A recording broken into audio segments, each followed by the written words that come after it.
Hi there, this is Megan Mitchell with Agents of Change Social Work Test Prep, and I'm here today to give you another social work shorts. And these are just quick refreshers on topics that may be confusing or hard to remember that I hope will help you in your studying journey for the ASWB exam.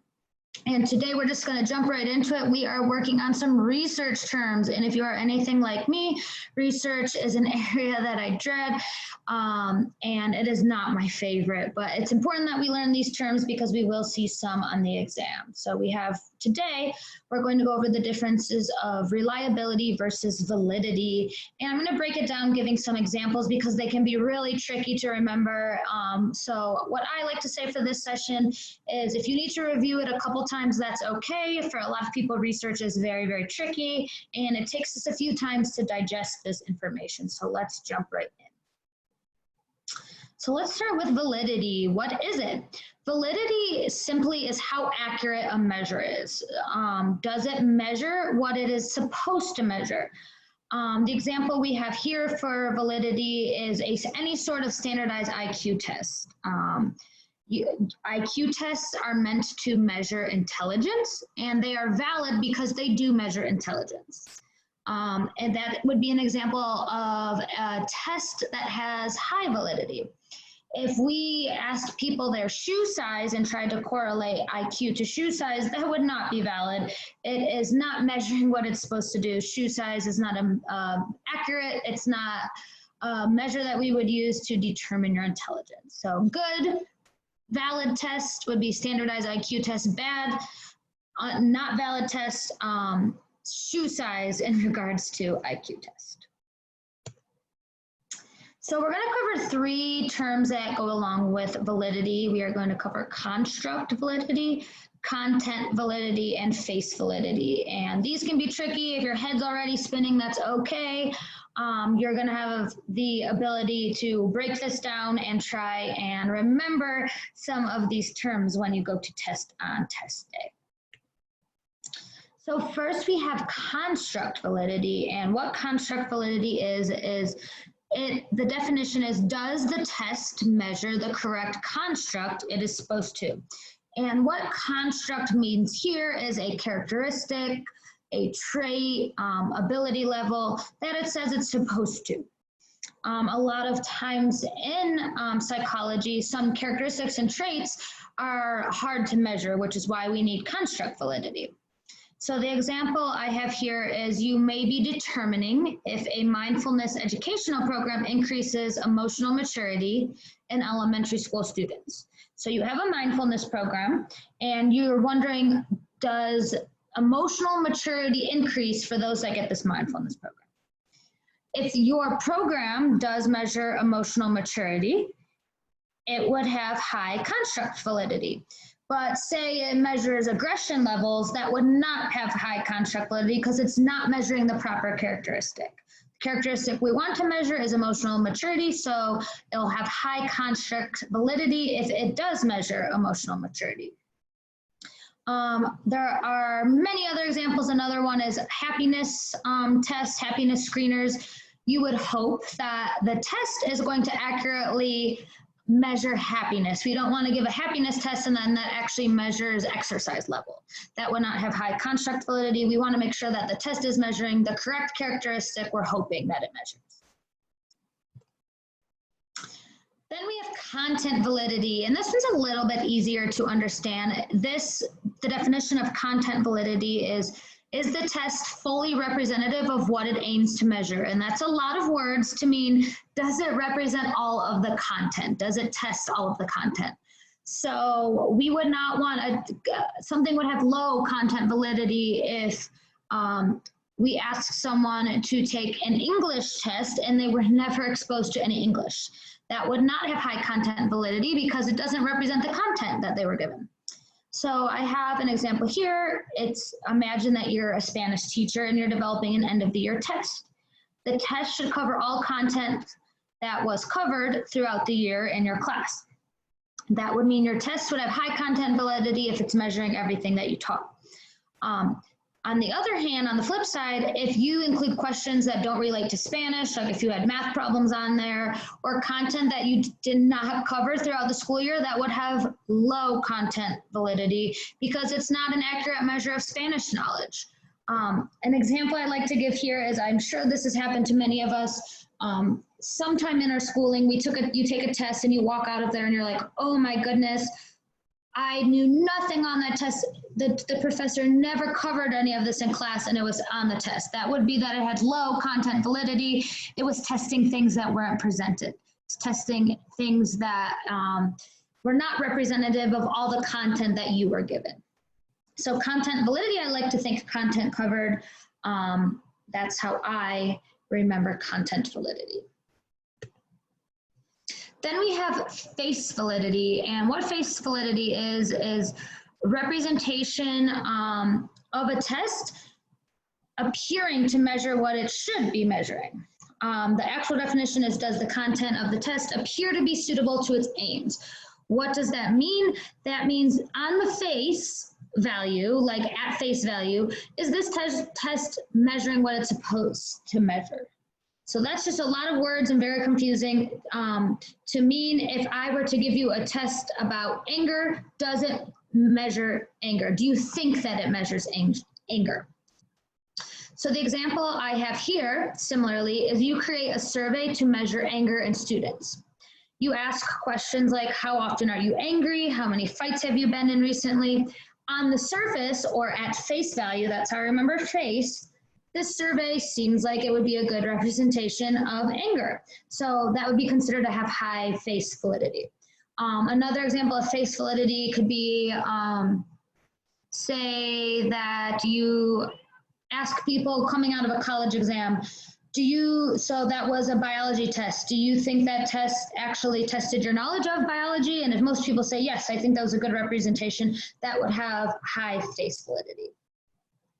Something that would not have good face validity would be if you saw a survey that had questions that seemed completely out there and not relating to what you're trying to measure. So if you're trying to measure anger and you ask questions like, how many siblings do you have? What do you like to eat for breakfast? So that wouldn't have good face validity. On the surface, that seems very ridiculous. It seems like it's not in line with what you're trying to ask. So face validity is, does the test appear to be testing what it should be measuring? Ooh, if your head is spinning by now, that's okay. These terms are very, very, very complicated. Of all the content I've produced, this has been the trickiest for me. Research is hard to break down. So now we're going to jump into reliability. And reliability is different from validity. It's how consistent a measure is. And the memory trick you want to do here is you want to remember consistent, consistent, consistent. That will correlate to reliability. For example, if you take the ACT, SAT, any standardized test 5 times without changing anything, you should get the same score on the exam each time, roughly, give or take a little bit. This would be a reliable measure, which means every time you take it, you're getting similar results. That would be reliable. Another example would be if I weighed myself 5 times in one day. Weight is something that should not fluctuate incredibly over the course of, a few hours. So if I weigh myself 5 times, I should get roughly the same reading on the scale each time. That would mean that it's reliable. Reliability, remember, consistency, consistency, consistency. And there's 2 terms that you're going to want to remember with reliability: inter-rater reliability and test-retest reliability. Inter-rater reliability is exactly what it sounds like. It's when multiple people are judging, observing, or rating something. And we want those scores to have some sort of level of agreement. We would not want to have some sort of test where there's different raters and they are all over the place, there's no agreement. That would not be reliable. That would have very low inter-rater reliability. So if everyone that's judging or rating agrees, say it's 5 out of 5 judges agree, that's going to have high inter-rater reliability, a score of 1 or 100%.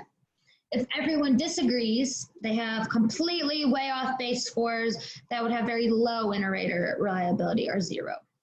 And why we have this is because people, we're human beings, we all have different perspectives, we have different perceptions. So our scores can often be subjective. So we want to get inter-rater reliability as high as possible so we can minimize that subjectivity. We want these tests to be at a place where if one rater were to reproduce the test, you would get a very similar score. You don't want your results to be all over the place. That's not going to be a very good measure. And it's not going to be a very, very good research tool or test to use. So inter-rater reliability would be if judge A, B, and C all had some general level of agreement. And the example here is I like to think of the Olympics. Some sports such as figure skating, gymnastics, diving, there are points given for how well you execute your sport, your move, etc. We would expect that when the person goes to perform their trick or they're, in gymnastics, they're on the high beam, they're performing, we would expect that each judge is going to give similar scores. That would mean that it has high inter-rater reliability. That's why you sometimes see in these sports where they will throw out outlier scores, because that does not have high inter-rater reliability if 5 judges have a similar score and judge 6 has a score that's way off. So usually outlier scores are not included, but inter-rater reliability, anything where you have to judge, score, observe, and give a value to something would be an example of inter-rater reliability. Then we have test-retest reliability, and this is the agreement between the test based on taking it or doing the trial multiple times. So simply put, it's will the results produce the same outcome when the test is given again? So if I take a test now and then I take it again in 5 minutes and most of the conditions are the same, I'm in the same room, most things are the same, test-retest would be that I would get a similar score 5 minutes later. So how accurate is the test when given again? If it has high test-retest reliability, you should get similar results. If it has low, it would be completely off the next time you take the test. So we are looking for tests that have high test-retest reliability scores. An example here would be, once again, an IQ test. So say you're administering some sort of questionnaire, some sort of test, and then you give the test 6 months later. IQ is generally something that's not going to change from time to time over 6 months. If the results were way different, if you got a high IQ one day and then a completely low IQ 6 months later, that would be poor test-retest reliability. We want IQ tests, we want something that is kind of set in stone, such as IQ, to be consistent. So we want tests that have high test-retest reliability. We would not want to give a test on a Monday and everyone does horrible on a Monday, and you give the same test on a Wednesday and everyone does well. We don't want that. We want everyone to do well, whether we give it on a Monday or a Wednesday. So we want high test-retest reliability. So this is where it gets a little bit tricky, so just hang with me. A test may be reliable, but not valid. And you're probably, these words are spinning in your head and you're probably like, oh my goodness, what does this mean? Something can be reliable, consistent, but not valid. So for example, if your scale is not calibrated correctly, so say it's 5 pounds over or 5 pounds under, it's not accurate. However, if I step on that scale, it's going to be reliable. I'm going to get the same reading every time. So it's going to be consistently inaccurate. So that's why something can be reliable but not valid. However, a test cannot be valid unless it's reliable. So remember that it can be reliable but not valid. So I like to think here consistently inaccurate. However, you must, in order to be valid, it has to also be reliable. And I'm going to show a little visual here for those that are visual learners that this might make a little bit more sense. So we have here a bullseye, and hopefully this will help some of our visual learners understand what is valid, what is not valid, what is reliable, all of that. So let's look at target A. So target A is good reliability. So the goal here in all of these targets is to get hit the bullseye. So pretend that we're playing darts. So target A, notice that all of your darts are very consistent. They're in the upper left corner, 5 out of 5 are in the upper left corner. They would be very reliable because they're very consistent, but they are not close to the bullseye, so they have poor validity. They're not accurate. So remember, this would be an example of it's reliable but not valid. Then we have target B, poor validity, poor reliability. It's not consistent and it's not accurate. This person is not very good at darts. They have their darts all over the place. None are even remotely close to that bullseye. So not valid, not accurate, and not consistent. Then we have target C. This is like ideal.